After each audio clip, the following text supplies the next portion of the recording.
pues vamos a responder una pregunta facilísima hoy, que es ¿hacia dónde va el diseño gráfico? Pues nada, muchas gracias por invitarme, primero que todo, y pues vamos a ello, vamos a la materia. Si quiero hablar del diseño gráfico del futuro, creo que primero tenemos que empezar a hablar un poquito por el pasado.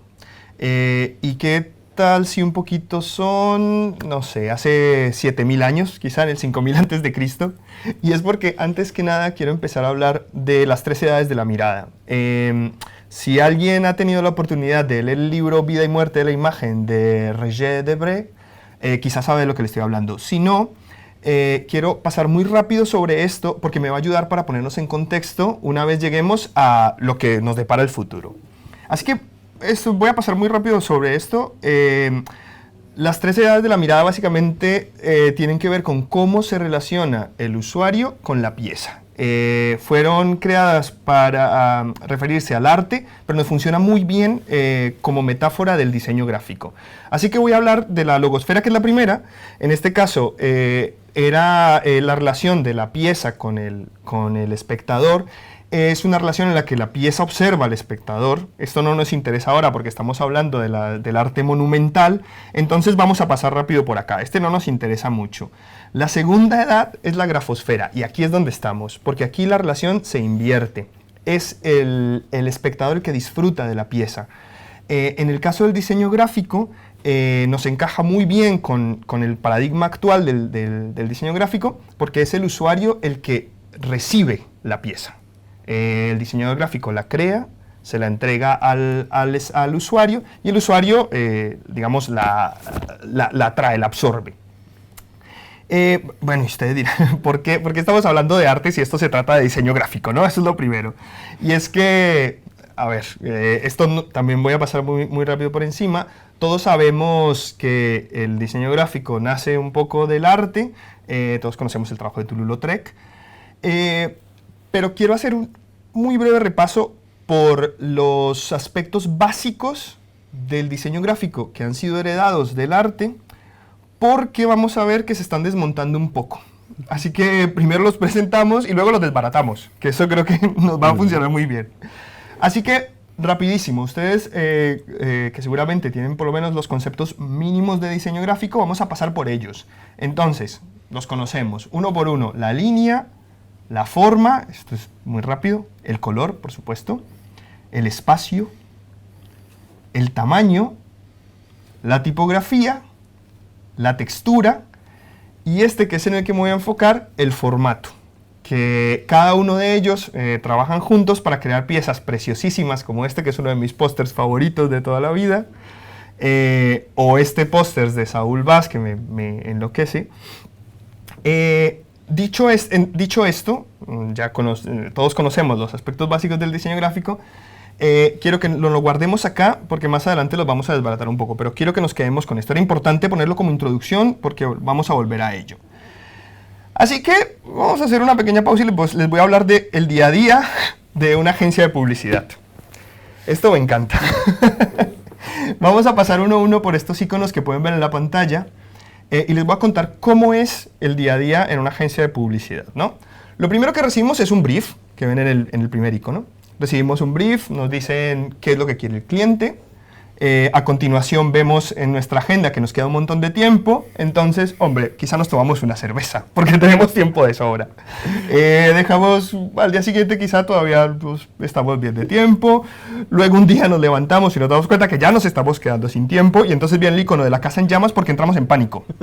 Y en ese momento tenemos que tomarnos un café, lo cual lleva a tener más pánico. Y en ese estado de pánico absoluto tenemos esta idea maravillosa, ¿no?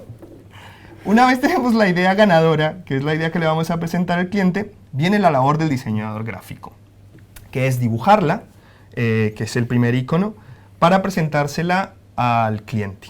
Al cliente le encanta, nos da una cantidad de euros para que empecemos a ajustarla, y entonces esta es la labor que tenemos como diseñadores gráficos dentro de la agencia, porque tenemos que hacer adaptaciones, que son los cuatro iconos que vemos en la parte de abajo. Quizá el cliente quiere un póster, o quizá lo que quiere es una pieza para poner el Corte Inglés, o quizá quiere poner un bus. Todas estas primeras piezas son facilísimas porque todos los aspectos que conocemos del diseño funcionan perfecto aquí. Tenemos un formato establecido, con unos tamaños cerrados, sabemos cuáles son los colores, todo lo tenemos perfectamente establecido. Hasta que el cliente nos pide una web. Y en ese momento, cortocircuito. En ese momento, cuando el cliente nos pide una web, todo se sale un poco de control porque nos damos cuenta que en la publicidad tradicional todavía como que no se entiende muy bien la labor de una web ni cómo funciona una web desde el punto de vista del diseño.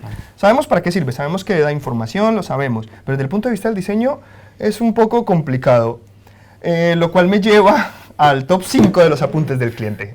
Esto está buenísimo. Y estas son una serie de anécdotas que les quiero traer para que ustedes vean lo difícil que es pensar en digital para algunas marcas, especialmente para las más antiguas y las más tradicionales. Entonces, quizá esto me ha pasado, todas me han pasado, todas son historias reales. Quizá me preguntan, quizá les digo, hombre, voy a hacer una web que es responsive, y me dicen, maravilloso, pero ¿cuánto mide en centímetros? O quizá, bueno, y si ponemos todo el texto en una sola de las páginas, ¿cuánto podemos ahorrar en costes? Eso es buenísimo, porque siempre tenemos que pensar también desde los euros. Hombre, que quizá quiero animaciones, entonces tenemos que usar WordPress. Nada que ver. Me han dicho buenísimo. Como ya tenemos el póster aprobado, entonces solamente hay que adaptarlo a la web. Como si todo fuera tan fácil, ¿no? Esto parece... Siempre creen que uno tiene como un botón de control adaptar. O este es el mejor. El cupón es digital, tenemos que poner un botón para cortarlo, por si el usuario no tiene su móvil, para que pueda llevarlo directamente a la tienda. Todas estas historias que suenan un poco graciosas nos llevan a una conclusión que es potentísima, y es que todavía pensamos en digital. Perdón, en análogo. Pensamos en análogo. Hacer la transición de lo análogo a lo digital ha sido un poco difícil porque los medios son muy diferentes. No estamos acostumbrados a las cosas que podemos medir, a las cosas que podemos cortar, a las cosas que podemos ver sobre la mesa. Pero cuando uno empieza a hablar de la adaptabilidad de los medios digitales, ahí es cuando se desconecta un poco. Y esto no solamente es del cliente, esto también es de nosotros, es de las agencias, es de los diseñadores más tradicionales, es del público en general. Y es apenas natural, porque estamos tan acostumbrados a utilizar nuestro móvil y el ordenador que ni siquiera pensamos mucho en ello. Dicho esto, la pregunta que les quiero proponer es ¿cuánto mide un píxel? Que es la pregunta que le hacen a uno muchas veces cuando empieza a trabajar en diseño digital. Y entonces un píxel, ¿a cuánto equivale? ¿Cuántos milímetros son? Y seguramente han escuchado respuestas como, bueno, el famoso 72 puntos por píxel, y si uno hace las matemáticas, y te prometo que no va a haber mucha matemática en esta charla, esto es lo único, son 0.35 milímetros. Pero esto es una mentira. En realidad el píxel, y es muy importante que hablemos de esto, porque es un gran punto de inicio para entender lo variado que es el campo del diseño digital. Yo no puedo hablar nunca de un equivalente entre valores reales y píxeles, por ejemplo en este caso. Solamente para echar un vistazo muy aproximado, nos podemos dar cuenta que hay todo tipo de resoluciones, todo tipo de tamaños de pantalla. Esto es el viejo oeste. Aquí hay de todo. Y eso que no estamos entrando todavía a otros medios todavía menos tradicionales, como quizá unos anteojos de realidad virtual. Lo importante de aquí es entender que esa pieza que tú diseñas tiene que verse consistente sin importar la resolución, sin importar la pantalla en la que se vaya a ver, sin importar el medio en el que se vaya a ver. Y esto es un poco complicado y al principio asusta un montón. Y pues ya que estamos asustando, asustemos un poquito más. Porque luego te pasa que, claro, ya te diste cuenta que el formato ya no es tan válido, que era uno de los elementos básicos del diseño. ¿Qué tal la tipografía? Hombre, pues resulta que por el anti-alias, que es la forma en la que las pantallas renderizan la tipografía, pues tampoco. Porque el tamaño de la tipografía puedes tener el mismo, pero en una pantalla se va a ver de un tamaño diferente. Perceptualmente va a lucir diferente. Y si eso no es suficientemente aterrador, pues luego el usuario puede cambiar la pantalla de su ventana de explorador. Así que el formato de repente ya no te sirve de nada. Así que todos estos elementos que teníamos Hombre, la tipografía no te funciona muy bien, porque quizás si un usuario no tiene en su ordenador o en su dispositivo móvil la tipografía que tú utilizaste en tu diseño, no se va a ver. El color, hombre, no es el mismo color en una pantalla de un iPhone que en un ordenador. El espacio, el formato, todos estos conceptos empiezan a perderse un poco. Lo cual significa, amigos míos, que hemos llegado a la tercera edad de la mirada, la videósfera. Así que no nos asustemos. Ahora, antes de que todos entren en pánico y en terror, les quiero decir que no se preocupen, todo está bajo control. En la era de la videosfera, que es la edad de la mirada en la que estamos ahora, la pieza ya no es pasiva. El usuario no observa la pieza y la toma, ahora interactúa con ella. La pieza es el resultado de la interacción del usuario con la pieza. Ya no es como un póster que yo te lo entregaba y te lo voy a mostrar. En el modelo análogo, el diseñador, que tengo aquí dibujadito con este bello muñequito, crea la pieza impacta al usuario y el usuario se enamora de la pieza. Es como lo veníamos haciendo siempre. Imagínense un póster, imagínense un vídeo, imagínense una revista o incluso un libro. En el modelo digital es diferente. Porque primero, aquí no se ve la animación, pero primero el diseñador crea una pieza y esa pieza existe en abstracto, en código. Es el usuario cuando interactúa con ella que la pieza en realidad aparece. Esto, déjame explicarlo un poco mejor porque es un poquito complicadito. Yo creo, y en el caso de una web, y vamos a utilizar el ejemplo de una web porque es el más obvio, yo dibujo la web, la pongo al aire, pero solo hasta que el usuario entra y empieza a navegar por ella, la empieza a disfrutar, la empieza a ver. No está estática. Nace de la interacción con el usuario. Por eso me parece que es equivalente a la tercera edad de la mirada, porque hay una interacción, tanto entre la pieza como el usuario. Y esto es importantísimo, porque quiero que nos quedemos con esa idea. ¿Significa eso entonces que tengo que volverme un desarrollador o un diseñador o un programador para poder hacer diseño gráfico? No. No, por suerte tenemos un montón de herramientas, no se asusten, nadie vaya a renunciar al diseño, por favor, que necesitamos buenos diseñadores en España, así que todavía no. La clave de esto no está en saber código, no está en entender los ordenadores, ni en entender, no. El secreto de esto son solamente dos letras, que son UX, diseño de experiencia o User Experience. Todo esto que he dicho hasta ahora lo podemos resumir en eso. Cuando yo estoy creando mi pieza, ya tengo que pensar en algo más que simplemente, digamos, lo que venía pensando con el diseño análogo tradicional. Originalmente tú tenías dos cosas. Tenías el mensaje, que es lo que quieres transmitir.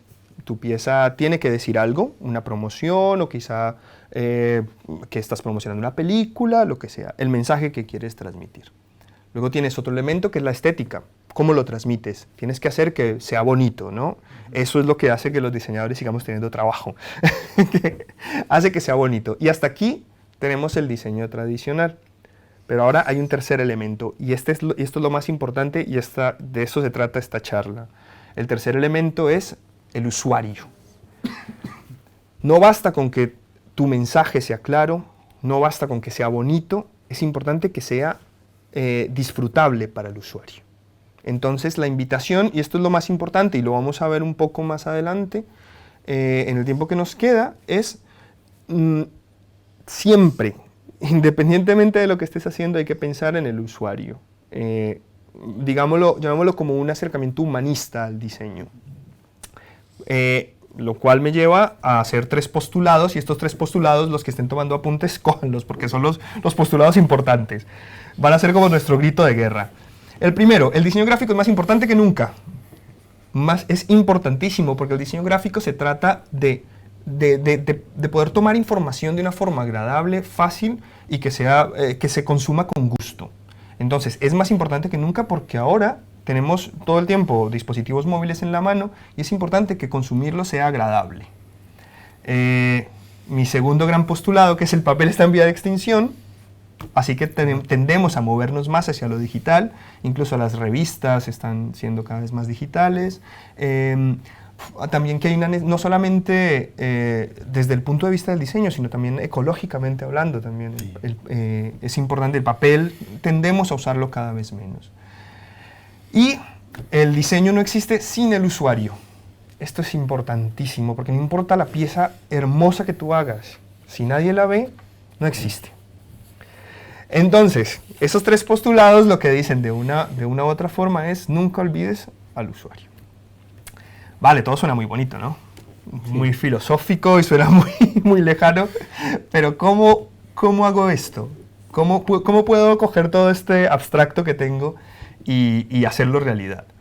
Bueno, lo primero, y esto va a ser como mi decálogo, y voy a explicar cada uno de estos puntos porque esto es muy importante. El primero es: no te limites. Hay una idea, y lo digo porque cuando yo empecé a trabajar en diseño digital, sí que la tecnología era una limitante, era un hándicap. Tener que dibujar una web era una pesadilla, porque la tecnología era muy limitada. Ya no. Ahora puedes hacerlo todo. Yo no puedo pensar en un diseño que no pueda convertir en una pieza digital. Entonces, ese es mi primer postulado. No te limites. Si tienes que hacer un diseño que se piense para digital, ya sea una interfaz de un videojuego, o una web, o una aplicación, dibújala hermosa, sin limitaciones. El segundo es: muestra, no cuentes. Sabemos que estamos en la era de la información, así que la gente no tiene tiempo para ponerse a leer bloques de texto gigantescos. Es clave que sea muy visual el contenido, más que texto, más que bloques de texto, así que es muestra. Esta es una tendencia muy bonita. La web contemporánea utiliza imágenes gigantes, utiliza mucha gráfica, es visualmente agradable, es deliciosa de consumir. Es muestra, en vez de ponerte... Sí. Ya habrá tiempo de leer. Por ahora, si vas, disfruta de la experiencia. Piensa inclusivo. Con esto quiero decir, piensa que sea fácil para el usuario. Piensa que tus botones no sean chiquititos, o que tus textos sean diminutos, imposibles de leer. No. Piensa inclusivo, piensa cómo lo experimentará el usuario final. Imagínate que eres tú el que lo está utilizando y qué tan fácil es navegar, o oprimir un botón, o leer un texto. Bueno, aquí podemos ver un ejemplo. Piensa responsivo. Este es buenísimo porque esa palabra asusta un montón, el responsive. Esto asusta cantidad. Y no es tan complicado. Aquí podemos ver en la diapositiva un ejemplo bastante simple, en el que pensar responsive, igual uno ya lo hace cuando está diseñando. Y es que cuando estás diseñando y tienes tu Photoshop y estás moviendo tus elementos, ya en ese momento estás imaginándote cómo todas las cosas pueden flotar dentro de un ambiente. Eso es pensar en responsive. Es imaginarse que si tu pantalla es así, se va a ver de una forma, y si es así, se va a ver de otra manera. No tienes que esconder nada. No es como una revista que ya como se imprimió, ya quedó para siempre. Pensar responsive es imaginarte que todo fluye. Es más fácil de lo que suena, ¿eh? La experiencia te lo da. Es más fácil de lo que suena. Sé que suena un poquito acojonante, pero no. Piensa interactivo. En últimas, tienes una ventaja sobre otros tipos de diseño, y es que tus acciones afectan tu diseño. Así que imagínate qué pasa cuando el usuario hace un scroll, o cuando se posa sobre un texto. Imagínate cómo se transforma tu web a medida que el usuario interactúa con ella, y dale experiencias en ese momento. No es lo mismo que tú te pares sobre un hipervínculo y salga una manita así apuntando, que si se para sobre el hipervínculo y de repente, no sé, se anima o se mueve o hay una rotación en 3D. Piensa en interacciones. Esos son como ese es como el decálogo del diseño web. Yo quería mostrar algunos ejemplos aquí. En este caso es un estudio de diseño. Lo que ellos hacen es que todo el menú gira en 3D a medida que uno se va moviendo por él. Que me encanta, que es un ejemplo perfecto de cómo el diseño, no te debes limitar con el diseño. En esta web lo que tiene es un efecto de 3D que a medida que vas haciendo scrolls va alejándose. Los personajes se van como saliendo de la pantalla, que eso me parece preciosísimo, y es el tipo de cosas que uno puede lograr. De manera que aquí falta un punto más, pero es el que les dejo, aunque imagino que ya lo están haciendo, y es, porque esto aplica desde el día 1 que uno se pone a estudiar diseño gráfico, y es consumir contenido, mirar. Yo llamo como tener mundo visual, ¿no? Es consume, mira todo el tiempo cosas, inspírate, eso es esencial. Y sobre eso también volveré. Entonces, bueno, ya llevo un buen rato hablando de lo que está pasando ahora. Entonces, ¿qué pasa en el futuro? Que esa es la gran pregunta que queremos resolver. Pues ya con todo lo que, vamos a recoger todo lo que hemos dicho. La clave para pensar en el diseño a futuro, que es lo que ya está ocurriendo ahora, pero vamos a recogerlo un poco, es, número 1, no se trata de tendencias. Esto no es, ni vamos a usar unos colores que están de moda, ni vamos a usar un tipo de imagen que está de moda, ni una tipografía que está de moda. No son tendencias, son experiencias. El secreto está en imaginarse siempre tu diseño a partir de ahora como una experiencia. Lo cual me lleva a que el centro de todo tiene que ser el usuario. Ese es el ingrediente esencial y eso es lo que va a determinar el futuro del diseño gráfico, que ahora lo pensamos desde el usuario. Porque, y esto es muy importante, el diseño y la tecnología transforman la cultura. Y con cultura quiero decir como el conjunto de seres humanos, ¿no? No me refiero ni a la pintura, ni a la música, ni al arte, sino la cultura como conjunto de todos nosotros. El diseño y la tecnología lo están transformando porque transforman la forma en la que accedemos a la información y en la forma en la que consumimos servicios. Y la tecnología por sí sola no lo puede hacer. Esto es muy importante, porque tenemos aceleradores de partículas asombrosos, pero eso no está afectando la cultura. Sin embargo, sí que tenemos, por ejemplo, Airbnb, que ha transformado la forma en la que la gente consume hoteles, no solamente a través de la tecnología, sino también a través del diseño. Esto es muy importante. La gente consume lo que le produce placer, y el placer desde lo estético, y desde lo fácil de usar, y desde la experiencia del usuario.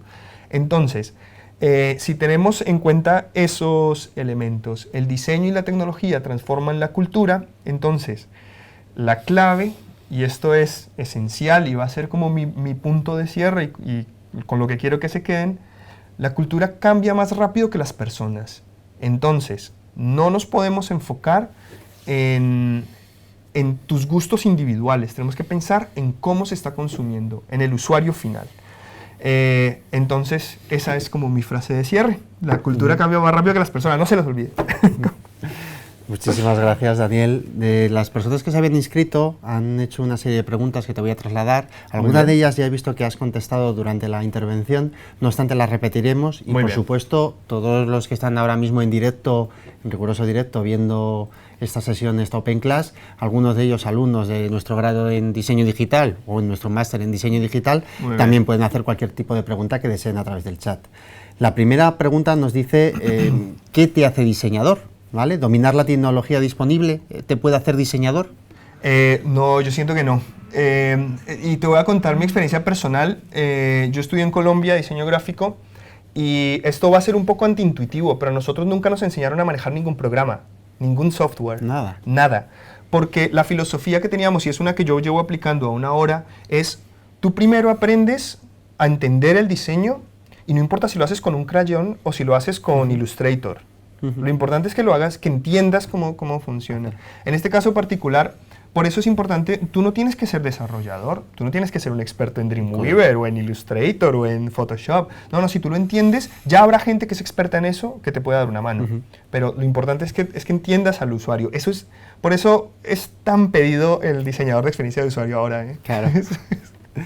Otra de las preguntas que nos hacen es cuáles son las alternativas para que el diseñador evolucione, es un poco futurista la pregunta, ante los avances tecnológicos y que no sea reemplazado por un robot. Muy bien, esa pregunta está buenísima. Bueno, yo creo que nosotros tenemos una de las profesiones que está un tanto más seguras de los robots. Sí, creo que no tenemos tanto peligro. Yo también. A ver, por eso el secreto de la evolución de la profesión es desde el humanismo. Esto es muy importante. No basta con hacerlo más bonito, hay que hacerlo práctico, pero no práctico, práctico para los humanos. Y si lo hacemos desde el humanismo, y en esto estamos de acuerdo, si uno se pone a hacer una búsqueda rápida en internet se da cuenta que es una tendencia que no solamente afecta al diseño gráfico, sino a la tecnología en general, y es el humanismo, desde el usuario. Si lo haces así, si tienes una visión humanista, es difícil que llegue un robot a quitarte el trabajo. Sí, sí. Otra de las preguntas que nos hacen es que cuáles son las mejores aplicaciones técnicas y herramientas para el diseño digital. Muy bien. Yo siempre, bueno, muchos de los diseñadores jóvenes que conozco utilizan mucho Illustrator. Yo no lo prefiero. Es muy bueno para diseñar cosas que luego vas a imprimir, para diseño editorial. Pero para diseño digital siempre prefiero Photoshop porque te permite ser exacto al píxel. Entonces, mi recomendación siempre es para maquetar o para dibujar, ya sea una aplicación o ya sea, bueno, Photoshop. Y bueno, para Sketch es una herramienta que me gusta mucho para hacer prototipos. Entonces, mi recomendación es Sketch para prototipar y para dibujar Photoshop sin duda. O bueno, cualquier herramienta o cualquier alternativa gratuita que sea de mapas de bits, de diseño de mapas de bits. Hay una pregunta que nos hacen también en directo. Ana Laserna nos dice que ella es diseñadora y que si les puedes dar algún tipo de referentes para saber más sobre la experiencia de usuario. Ay, pues tengo uno buenísimo. Hay un sitio web que se llama Little Big Details, que significa como pequeños grandes detalles, y lo que hacen es un blog en el que agregan esos pequeñitos detalles de experiencia de usuario que pueden pasar desapercibidos, pero marcan la diferencia, que hacen de una experiencia buena a una experiencia inolvidable. Así que el Little Big Details, todos los días hay que revisarlo. No lo podéis perder. Nos preguntan también cómo formular buenos titulares para piezas sin ser demasiado extensos. Vale. Complicada la pregunta. Sí, también. sí. A ver, que si llegas a trabajar en una agencia, tendrás un copywriter dedicado a ese tipo de cosas. Yo he trabajado en agencias en las que tenía que hacerlo todo. A mí me parece que yo lo que hago es escribir muchas veces. Lo escribo mucho. Hago varias versiones, lo escribo y luego lo miro ya en tipografía. Es jugar un poco. Te puede tomar un poco de tiempo, pero mira cómo tus palabras quedan bien. En realidad, a veces ni siquiera se trata de que sea corto, sino de que esté bien escrito. Y esto en tipografía, y ustedes lo sabrán muy bien, a veces la diferencia está en que de pronto con una palabra luego todo queda alineado de una manera que me funciona muy bien con el diseño. Entonces yo siempre digo dibujarlo, rayarlo, pues, dibujarlo siempre. Y otra de las preguntas que nos hacen de modo offline es una pregunta casi de mucha enjundia. ¿Cuál es el mayor reto del diseñador hoy en día?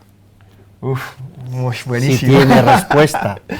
No, claro que sí. Yo creo que hay que verlo en varios niveles. El primero es que estamos en una época en la que tenemos un acceso a la información sin precedentes. Ahora tenemos acceso a todo. Creo que se parece un poco como a lo que pasa con la música. Hace 10 años había una cantidad muy limitada de música a la que podías acceder. Tú comprabas un disco, un CD, lo escuchabas completo y luego tenías que esperar al mes siguiente para comprarte otro. Ahora tienes toda la música del mundo, incluyendo bandas del otro lado del mundo, pequeñitas. Lo mismo pasa con el diseño. Con herramientas como Pinterest o con blogs agregatorios de diseño, tienes todo.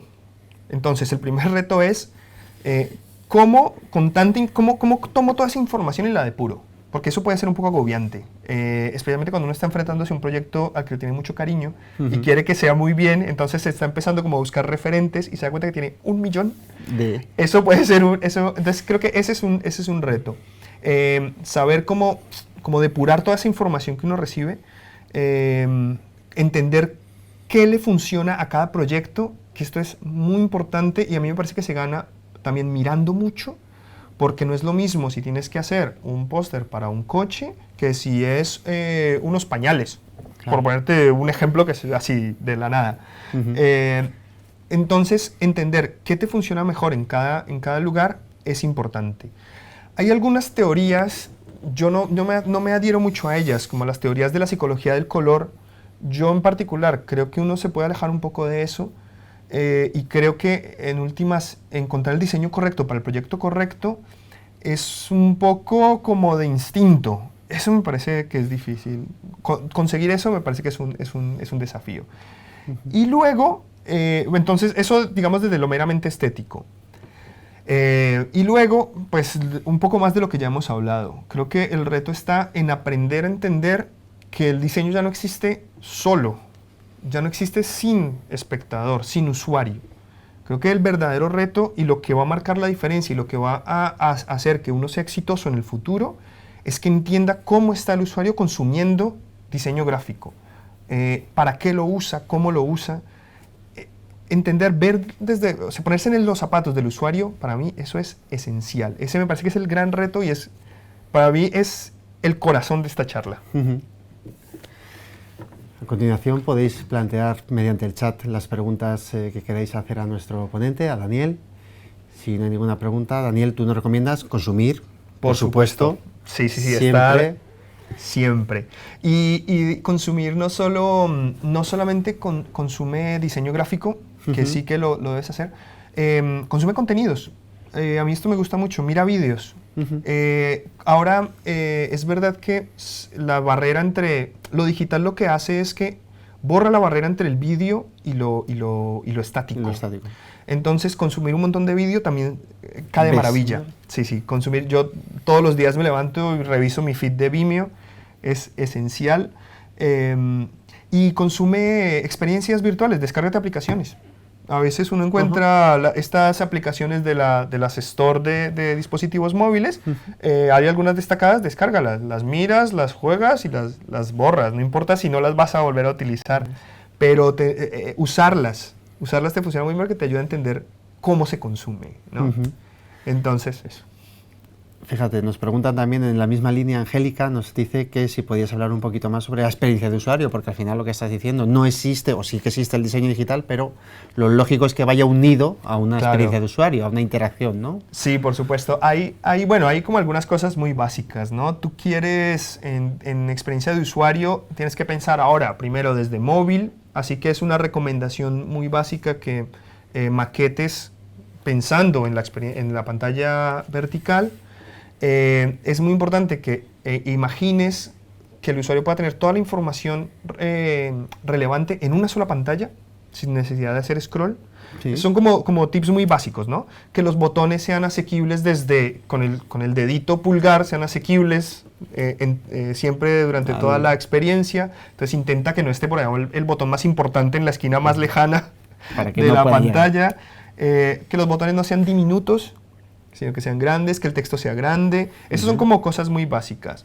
Ahora, un poquito más allá, y a mí esto me gusta siempre como comentárselo al equipo, ¿y qué pasa si cuando tenemos sitios que tienen mucha información, y qué pasa si le damos recompensas al usuario por navegar nuestro sitio? Entonces imagínate que tienes un texto larguísimo.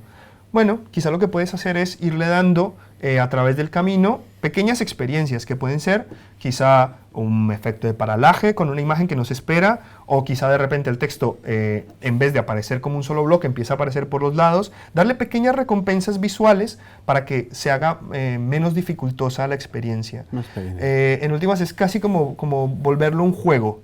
Que la experiencia sea sabrosa. Eso me gusta mucho, ¿no? Marca, ¿no? Claro, que te la goces, no que sea un bloque. Nos preguntaba Laura también cómo hacer un buen portfolio. Wow. Complicado.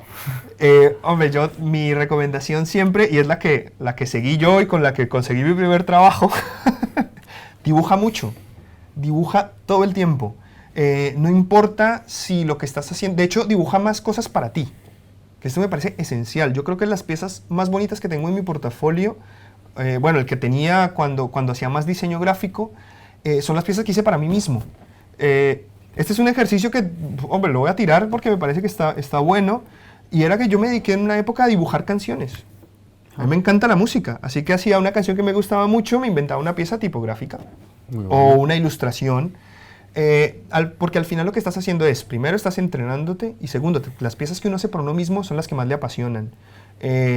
Yo tengo, creo que todavía, la imagen que tengo en mi portafolio es mi autorretrato que yo mismo me dibujé, porque al final a uno le gusta... ¿Cómo te ves, no? Al final. Hombre, a uno le gusta trabajar, sus proyectos, le apasionan más los proyectos que son para uno mismo. Entonces dibuja mucho. Dibujad. Martín, que es alumno del máster en diseño gráfico digital, dice que le interesa mucho el nuevo formato de Instagram, el IGTV y el vídeo en formato digital. Sí, ¿Qué sí. puedes comentar sobre Pues, ya nuestro pues estudiante mira Martín? está muy bien que lo menciones. Nosotros ahora, y te voy a hablar desde la experiencia de agencia de publicidad, estamos recomendándole a todas las marcas a las que llevamos las redes sociales que dejen de pensar empiecen a pensar en sus vídeos de forma vertical. Hay algunas marcas que ya lo están haciendo. Louis Vuitton, por ejemplo, está grabando sus desfiles de moda en formato vertical. De nuevo, volvemos a lo mismo. La experiencia varía de acuerdo a cómo la consumas. Ese vídeo vertical, si lo miras en YouTube, no se va a ver bien. Entonces, piensa qué contenido vas a mostrar y si vale la pena que lo presentes en Instagram TV por sobre otros medios como YouTube. A veces sí que es importante, porque a veces tu vídeo va para la comunidad. A veces es un spot y funciona mejor en el formato tradicional, pero quizá lo que quieres es hablarle a tu comunidad en redes sociales. En ese caso, Instagram TV a tope. Felipe, que es alumno del grado en diseño gráfico digital, nos dice que, nos pregunta o te pregunta que cómo hacer ver a una empresa la diferencia entre un diseñador y un informático, porque a él dice que le preocupa mucho el tener que programar, no solo Claro. tener que diseñar. Y tú como desarrollador y como diseñador... Sí, pues es que yo estoy ahí yo soy a la el línea. antiejemplo, Eso es. porque yo soy las dos cosas. Pero, a ver, creo que yo esa pelea la tuve al principio cuando entré a Yogan Rubik en Madrid. Bueno, y digo pelea entre comillas, porque en realidad fue más una discusión. Para mí es importante dejar claro desde el principio los roles. Claro, también depende tú qué muestras en tu portafolio. Yo intento separar los dos perfiles, pero me gusta que los perfiles trabajen juntos. Es decir, yo no le voy a pedir a mi desarrollador que dibuje, ni a mi diseñador que programe, sin duda. Pero sí los quiero trabajando juntos. Tienen que entender. Claro, y me gusta que estén, de hecho, en agencia publicitaria tú sueles tener duplas que se crean con un copywriter y un diseñador gráfico. Y a mí me gusta más esta dupla que es un poco anticomún, no es muy común, que es la dupla de un desarrollador con un diseñador gráfico. El copy luego lo llamamos para que venga, para que nos ayude. Pero me gusta más porque si tú dejas claro que lo tuyo es programar, programa. Y si te piden que dibujes, pues no, a mí no se me da bien dibujar. Lo puedes decir. Pero sí es importante que conozcas a tu diseñador o a tu programador con el que vas a trabajar. Es muy importante porque se pueden complementar. Esa conversación siempre es rica. Puede ayudar, puede complementar uno con el otro, Sin la duda. pareja. No tenemos más preguntas en directo, todavía tenemos tiempo quizás para una última pregunta. Estáis a tiempo de formular alguna pregunta a Daniel. Daniel, ¿cuál es el último trabajo que estás realizando, que has realizado? Si se puede contar. O que se pueda contar. Sí, bueno, ahora estamos preparando, y pues no puedo contar los específicos, pero estamos trabajando en el nuevo spot para Foster's Hollywood, que es una cuenta que nos ha gustado mucho trabajar con ellos. Entonces estamos preparando cosas buenísimas. Deseosos de verlo, Así, estamos ya. Sí, yo ahí voy haciéndole un poco de publicidad a mi cliente también. Bueno, como experto en la materia, pero lo que por tienes favor. que hacer, lógicamente. Y luego tenemos cosas que nos han gustado mucho. Ahora estamos haciendo mucho digital, entonces estamos haciendo cosas muy bonitas. Hicimos hace como un año un filtro para Bein Sports para que los daltónicos pudieran disfrutar del fútbol. Eso nos sentimos muy orgullosos de eso. Que también es un trabajo que nace de diseño gráfico y lo logran los desarrolladores. Laura nos pregunta qué premios relevantes del sector existen actualmente. Bueno, el grande siempre sigue siendo Cannes, los Leones de Cannes. Sí. Aquí en España pues está el Ojo de Iberoamérica. Tenemos bueno, allá en Colombia teníamos el Dorado, pero acá creo que Cannes es el más potente. Sí. Y Ana nos pregunta también, Ana Laserna, que cuáles son las tecnologías más usadas para el diseño de experiencia. Entendemos que es diseño de experiencia de usuario. Yo creo que no la hay. O sea, no hay ningún programa que te sirva a ti para crear el diseño de experiencia. La tecnología eres tú. Tú siéntate y prueba. Por eso te digo que es muy importante que utilices aplicaciones. Es esencial. Porque no hay ningún programa que te diga, aquí tienes que poner un botón, aquí... No. Y estaría feo. Estaría feo que eso te limitaría un montón. Claro. Creo que está mejor... utiliza, por supuesto, mira mucho, porque sí que hay algunas guías, como las decía hace un rato, sí que hay algunas guías muy básicas que ya mencioné, pero en realidad se trata más de usar. A mí es un ejercicio que yo hago mucho. Dibujas cómo va a ser tu aplicación de forma muy cruda, la bajas a tu móvil como una fotografía y empiezas a jugar, a ver si te funciona bien, a ver si te llegan los dedos. Sí, es muy básico, pero si en realidad no hay ningún programa que tú pongas control experiencia de usuario y te la resuelva. Te lo haga, te lo dé hecho. Atendemos todavía alguna última pregunta, si queréis hacerlas. Nos quedan un par de minutos, justo nos va a entrar una. Mira, nos pregunta por aquí Skynet, ¿qué pasa cuando el cliente no acepta una propuesta gráfica o un UX actual? Vale, Bueno, depende en gran medida del cliente, pero si yo me siento muy a gusto con mi propuesta, la defiendo a muerte. Si yo siento y estoy seguro de que funciona y se lo puedo mostrar por medio de ejemplos, la defiendo a muerte. A veces uno tiene que ser lo suficientemente valiente como para decirle al cliente que se equivoca. Hay que pensarlo de la siguiente manera. El cliente es muy bueno manejando su empresa, pero no sabe diseño gráfico. Tú, en cambio, eres un experto en esto. O sea, si te buscó es porque tú sabes de lo que estás haciendo y uno tiene que sentirse con la suficiente, valentía de defender su diseño y su flujo de navegación. Para mí eso es esencial. Llegar a un punto, a veces hay que rendirse. Y pasa, hombre. Siempre nos pasa, desgraciadamente esto no es un idilio y siempre ocurrirá que hay algo que no funciona bien. Pero en la mayor cantidad de las veces defiéndelo a capa y espada. Hombre, siéntete orgulloso de tu trabajo también. Que tu tiempo te ha llevado. Por favor. Tus ideas están ahí plasmadas. Claro. La última pregunta de Jorge Vaquero nos dice que podríamos pensar en un diseñador diversificado a futuro, muy amplio, otra cultura del diseño, o sea, un cambio de paradigma, entiendo que dice, del diseño. Sí, bueno, de nuevo, y siento ser muy cansino con esto y no sé si te respondió a tu pregunta, pero creo que el secreto de nuevo es pensarlo desde el usuario. Cuando hablas de diversificarlo, yo creo que no, yo creo que al contrario, todo se está uniendo. Porque tú puedes tener, en una misma web puede ser interactiva, pero luego tener un diseño editorialmente precioso, con una tipografía hermosísima. O puedes tener vídeo, o puedes tener, en realidad todo se está mezclando. Lo importante es no mezclarlo porque sí, sino porque es necesario para lo que estás haciendo. Que quede bien.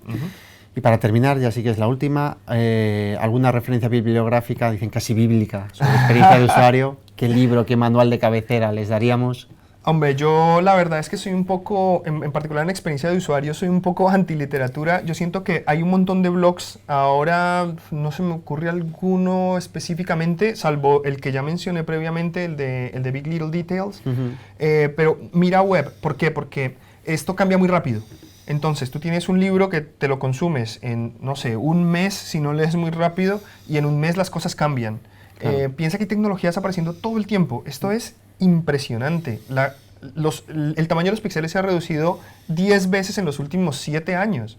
Esto cambia todo muy rápido. Entonces, para mí el secreto está en consumir blogs de inspiración y consumir contenido. De hecho, en España existe un congreso que es el UX Spain, que es... y yo voy a uno que se llama el Experience Fighters. También, exacto. Y de hecho es muy inspirador. Entonces ahí es donde se reúnen todos los especialistas de experiencia de usuario. Daniel, no tenemos tiempo para más. Qué lástima, porque está buenísimo. Un inmenso placer tenerte aquí. Muchas gracias. Esperamos seguir contando contigo. Por supuesto. Muchísimas gracias a nuestros estudiantes y futuros estudiantes. Gracias.